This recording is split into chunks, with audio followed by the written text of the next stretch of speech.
திருப்பூர் பேருந்து நிலையத்தில் பிறந்து 1 மாதமே ஆன பச்சிளம் குழந்தையை விட்டுச் சென்ற இளம் பெண். கோவையில் பட்டப்பகலில் பயங்கரம். 12ஆம் வகுப்பு பள்ளி மாணவன் வெட்டி படுகொலை. கைதான மற்றொரு சிறுவன் பகீர் தகவல்.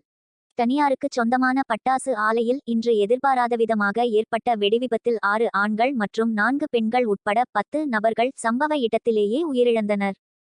கோவில்பட்டி ரயில் நிலையத்தில் பயணச்சீட்டு வழங்கும் பகுதியில் ரயில்வே ஊழியருக்கு இந்தி தவிர்த்து வேறு எந்த மொழியும் தெரியாததால் பயணிகள் தவிக்கும் நிலை ஏற்பட்டுள்ளது. ஓலா எலக்ட்ரிக் நிறுவனம் தனது S1 X பிளஸ், S1 ஏர் மற்றும் S1 ப்ரோ எலக்ட்ரிக் ஸ்கூட்டர்களின் விலை அதிகபட்சம் ரூ.50,000 வரை குறைக்கப்பட்டு இருக்கிறது. ஸ்ரீஹரிகோட்டாவில் இருந்து சரியாக மாலை 5:35 மணிக்கு இஸ்ரோ தனது GSLV-F14 ரக இன்சாட் 3DS செயற்கைக்கோளை விண்ணில் வெற்றிகரமாக ஏவியது.